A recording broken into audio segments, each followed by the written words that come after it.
Hello students, welcome back and welcome to this session of class 12th chemistry.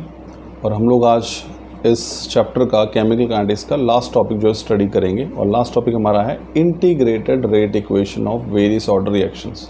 तो integrated rate equation को हम लोग drive करेंगे। First और दो ही हमने यहाँ पे ऑर्डर को स्टडी करना है स्टूडेंट्स। एक तो हमारे पास है ज़ीरो ऑर्डर के लिए इंटीग्रेटेड रेट इक्वेशन को ड्राइव करना है, और फर्स्ट ऑर्डर के लिए तो will begin with zero order reaction, that is we are deriving integrated rate equation for zero order reaction. तो आइए स्टूडेंट्स इस पे हम लोग चलते हैं। अब ज़ीरो ऑर्डर को देखो हमारे पास क्या है। A reaction is said to be of zero order if it's rate is independent of concentration of reactant, है ना। ये तो हम पहले ही पढ़ चुके हैं। कोई भी रिएक्शन जो है वो ज़ीरो ऑर्डर कब कहलाता है, जब जो रेट है रिएक्शन का वो कंसंट्रेशन की ज़ीरो पावर पे डिपेंड करता है ना। तो सिंपल सा यहाँ पे हम लोग इक्वेशन, एक जनरल इक्वेशन लेते हैं, फिर उसको हम लोग स्टडी करते हैं। ऐसे सपोज आप इक्वेशन लीजिए, ए जो है वो प्रोडक्ट बना रहा है ना। ए यहाँ पे रिएक्टेंट है।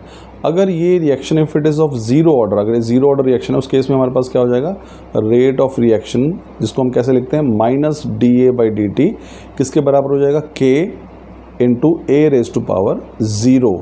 यही आ गया ना हमारे पास। रेट जो है, व्हाट इज रेट को हम कैसे एक्सप्रेस करते हैं, माइनस dA/dt, क्योंकि रिएक्टेंट्स का रेट जो है वो समय के साथ कम होता है, इसलिए हम लोग क्या यूज़ करते हैं, सॉरी कंसंट्रेशन जो है वो हमारे पास कम होती है, इसलिए हम लोग क्या यूज़ करते हैं, we make use of negative sign. तो यहाँ पर रेट जो है this is equal to minus dA/dt, क्योंकि ए के रेट की बात कर रहे हैं तो माइनस dA/dt, यानी कि कंसंट्रेशन ए की जो है समय के साथ कैसे चेंज हो रही है। तो ये कैसे होगी ज़ीरो ऑर्डर के लिए, this is equal to K multiplied by concentration of A⁻⁴। अब हमें ये भी पता है कि anything raise to power 0 is 1। तो ये सिंपली यहाँ पे ये क्या हो जाएगा, जो रेट है दैट इज़ इक्वल टू किसके बराबर हो जाएगा स्टूडेंट्स, रेट जो है that is equal to K, वो K के बराबर हो जाएगा। तो यानी यहाँ पे क्या इक्वेशन बच गई हमारे पास, minus dA/dt this is equal to K, यही हो गया ना हमारे पास। सो माइनस dA, मैं इसको थोड़ा सा रीअरेंज कर देता हूँ। माइनस dA जो है, हम यहाँ पे देखिए ये माइनस d हो गया, और dt जो इधर चले जाएगा यहाँ पर, तो ये क्या बन जाएगा, दिस इक्वेशन विल बिकम, ये इसी इक्वेशन को रीअरेंज किया हमने, देख लीजिए यहाँ पे क्या है हमारे पास, ठीक है ना। तो this is equal to dA is equal to minus K dt। कैसे आया हमारे पास, ये इक्वेशन बन गई थी, dA minus dA/dt is equal to K। तो ये dt जो है वो इस तरफ चले गया, और ये किसके बराबर हो गया, माइनस साइन भी हमने इस तरफ शिफ्ट कर लिया। तो इक्वेशन क्या बन गई, dA is equal to minus of K dt, है ना।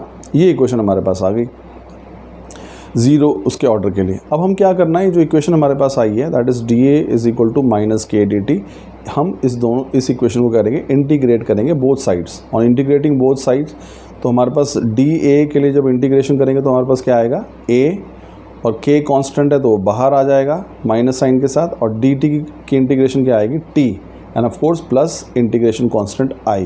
तो हमारे पास क्या है स्टूडेंट्स, इसमें देखो हमने क्या किया, दोबारा समझिए। इसमें हमारे पास जो इक्वेशन आई है रीअरेंज करने के बाद, वो क्या आई है, dA is equal to minus K dt। हमने इस इक्वेशन की इंटीग्रेशन करनी है, dA की इंटीग्रेशन क्या आ जाएगी, A आ जाएगी, और K कांस्टेंट है तो बाहर आ जाएगा, और dt के लिए इंटीग्रेशन क्या आ जाएगी हमारे पास, T, and of course integration कर रहे हैं तो हमारे पास इंटीग्रेशन कांस्टेंट I आ जाएगा। तो where I is the integration constant. तो हमारे पास इक्वेशन जो अब बन के आ गई है वो क्या है, that is A is equal to minus KT plus I, where I is integration constant. अब हमारा मकसद जो है उस I की वैल्यू को फाइंड आउट करना है। अब अगर मैं I की वैल्यू फाइंड आउट करना चाहता हूँ तो मैं करूँगा, ये बड़ा आसान है मेरे लिए। अगर मैं T को 0 कर दूँ, यहाँ पे जो टाइम पीरियड है उसको T इज इक्वल टू 0।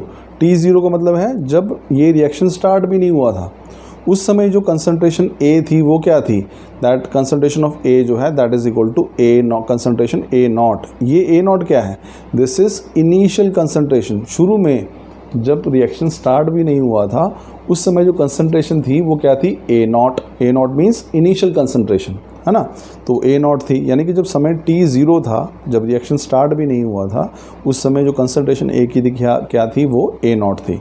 अब इसी वैल्यूज़ को हम लोग ध्यान रखेंगे। हम लोग क्या करते हैं यहाँ पे, हम लोग T को T0 यानी T को 0 मान लेते हैं, तो ऑटोमेटिकली इस इक्वेशन के अंदर, अब मेरे पास इक्वेशन है, यहाँ पे अगर मैं T को 0 कर दूँ, ऑटोमेटिकली हमारे पास A किसके बराबर हो जाएगा, that will be equal to A0। तो यहाँ पे देखो क्या आ जाएगी, वैल्यूज़ को पुट करना है हमने इस फर्स्ट इक्वेशन में। क्या वैल्यू पुट करनी है, T को 0 रखना है और A की जगह रखेंगे A0 रखेंगे। तो ऑटोमेटिकली जब हम ऐसा करेंगे तो हमारे पास I जो है वो किसके बराबर आ जाएगा, that will be equal to A0। क्योंकि जब ये सारे पॉइंट, ये सारे का सारा क्या चीज़ क्या बन जाएगी, दिस विल बिकम 0, ये 0 हो जाएगी। और a किसके बराबर हो जाएगा, a किसके बराबर हो जाएगा, a नॉट के बराबर, क्योंकि जब t 0 था तो a किसके बराबर हो जाएगा, a नॉट के बराबर।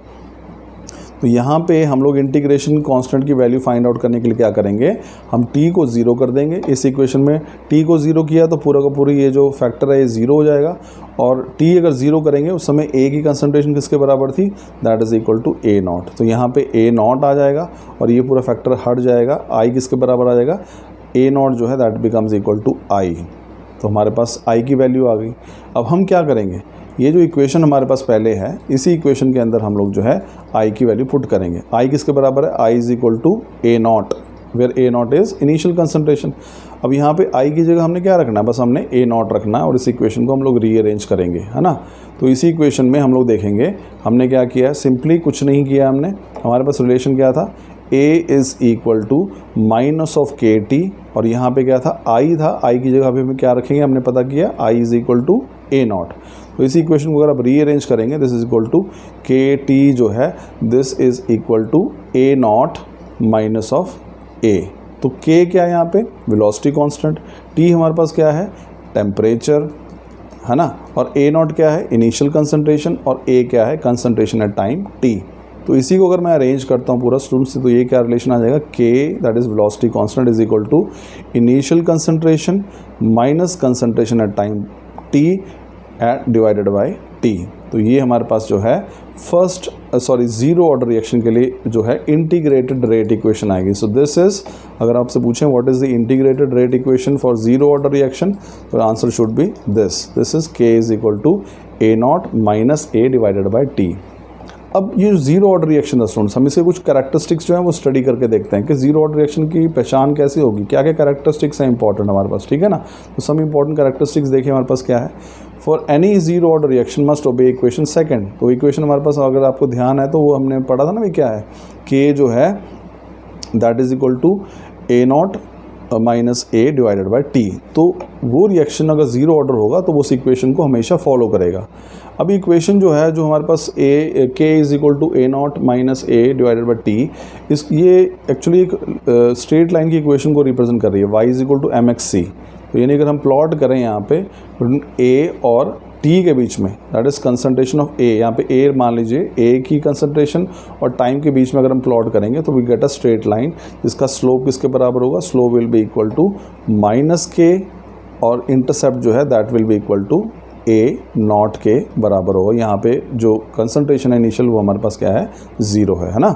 तो इनिशियल कंसंट्रेशन उसको हम कहते हैं, so nought concentration is not equal to 0, मतलब टाइम 0 जब है तो कंसंट्रेशन a नॉट के बराबर है। तो जब हमारे पास जो ज़ीरो ऑर्डर रिएक्शन होगा, पहले तो वो है कि उस इक्वेशन को फॉलो करेगा, और दूसरा अगर हम प्लॉट करेंगे, ग्राफ प्लॉट करेंगे between concentration of a and time, तो we get a straight line जिसकी स्लोप किसके बराबर होगी, slope will be equal to minus k and intercept is equal to a not, है ना। ये हो गया स्टूडेंट्स हमारे पास जो ज़ीरो ऑर्डर रिएक्शन के लिए। अब हम बात करते हैं ज़ीरो ऑर्डर रिएक्शन की हाफ लाइफ पीरियड को स्टडी करते हैं। ये बड़ा इंपॉर्टेंट है, इसको हम लोग स्टडी करते हैं कि ज़ीरो ऑर्डर रिएक्शन क्या है हाफ लाइफ के लिए। अब देखो हाफ लाइफ पीरियड क्या होता है, हाफ रिएक्शन पीरियड या हाफ लाइफ पीरियड क्या होता है, वो टाइम जब किसी भी रिएक्टेंट की जो कंसंट्रेशन है, जो मात्रा है, वो बिल्कुल आधी रह जाती है ना। सपोज़ करो मेरे पास हमने एक रिएक्शन शुरू किया और मेरे पास शुरू में कंसंट्रेशन जो है वो 20 ग्राम थी किसी की। अब 20 ग्राम का आधी कंसंट्रेशन कितनी होती है स्टूडेंट्स, वो होती 10 ग्राम। तो यानी सॉरी, कितने टाइम में ये 20 ग्राम जो 10 ग्राम रह जाएगा वो कहलाएगी उसका half life period. Half life period is the time when the initial concentration falls to almost half of initial concentration, कि वो समय जब किसी भी रिएक्टेंट की मात्रा इनिशियल कंसंट्रेशन, आरंभिक जो कंसंट्रेशन है, जो मात्रा थी, उसकी बिल्कुल आधी रह जाएगी। उस टाइम पीरियड को क्या बोलते हैं हम लोग, हाफ लाइफ पीरियड। तो हाफ लाइफ पीरियड क्या है, time in which half of the substance has reacted. Half react हो गया, हाफ ही बचा है ना। तो वो समय जब आधी कंसंट्रेशन रह जाएगी वो कहलाएगी हाफ लाइफ पीरियड। अब हमें कुछ करना नहीं है, हमने क्या करना है, जिस समय हाफ लाइफ पीरियड जो है वो उसको हम t1/2 से रिप्रेजेंट करते हैं। यानी नॉर्मली हमारे पास रिलेशन क्या थी, अगर आपको ध्यान है students, k is equal to a nought ही concentration minus a divided by t था हमारे पास, है ना। तो हमने क्या करना है, इसी इक्वेशन के अंदर जो जीरो ऑर्डर के लिए हमने ऊपर फाइंड आउट की थी, वहाँ पे t की जगह क्या रखेंगे हम, t1/2, जो कि हाफ लाइफ को रिप्रेजेंट करता है। अब जब t जब 1/2 होता है, उस समय जो इनिशियल कंसंट्रेशन होगी वो क्या हो जाएगी, एग्जैक्टली जो कंसंट्रेशन है वो क्या हो जाएगी, इनिशियल कंसंट्रेशन के बिल्कुल आधी रह जाएगी। अब इस इक्वेशन को समझिए, यहाँ पे क्या है हमारे पास, हाफ लाइफ पहले समझिए। हाफ लाइफ वो टाइम होता है जब किसी भी रिएक्टर की कंसंट्रेशन बिल्कुल आधी रह जाती है जो हमने इनिशियल ली थी। अब हाफ लाइफ को हम किससे रिप्रेजेंट करते हैं, t1/2 से। t1/2 को यानी हाफ लाइफ का मतलब क्या है कि जब कंसंट्रेशन जो है इनिशियल कंसंट्रेशन क्या है, A0, उसकी बिल्कुल आधी रह जाएगी डिवाइडेड बाय 2। तो उसी इक्वेशन के अंदर हमने वैल्यू पुट करनी है, k है हमारे पास, और हमारे पास क्या है, A0 माइनस AT था, ये रिलेशन थी हमारे पास, k = 1/t, A0 minus AT। तो हमने क्या करना है, t1/2 रखेंगे तो ये इनिशियल कंसंट्रेशन है, और कंसंट्रेशन A जो है वो क्या हो जाएगी, A0/2 हो जाएगी, और यहाँ पे नीचे क्या आ जाएगा हमारे पास, k आ जाएगा। तो ये t1/2 लिखा है, यहाँ पे k कर दीजिएगा। तो यहाँ पे अगर k कर रहे हैं तो यहाँ t1/2 आ जाएगा, और यहाँ t1/2 कर रहे हैं तो यहाँ पे k आ जाएगा, है ना। तो ये रिलेशन बन जाएगी। तो हमने कुछ नहीं करना, वही जीरो ऑर्डर रिएक्शन में हमने क्या करना है, जहाँ पे हमने t लिया था वहाँ पे t1/2 करना है, और जहाँ पे हमने a लिया था वहाँ पे A0/2 करना है। तो हमारे पास ये रिलेशन आ जाएगा। सो दिस k, हम इसको k ही मान लेते हैं, k = A0 माइनस A0/2। ये क्या है, A0 1 है और ये हाफ, तो यानी कि एक में से हमने हाफ माइनस कर दिया, तो हमारे पास कितना बचेगा, हाफ ही बचेगा ना। तो इसलिए हम लोग यहाँ पे देखो, अगर आप इस रिएक्शन को, इस इक्वेशन का देखो, तो दिस इज़ 1 A0 है माइनस हाफ A0, तो ये कितना आ जाएगा, 1/2 यहाँ पे आ गया, और ऊपर क्या था, A0, और नीचे हमारे पास क्या आएगा, k आ जाएगा।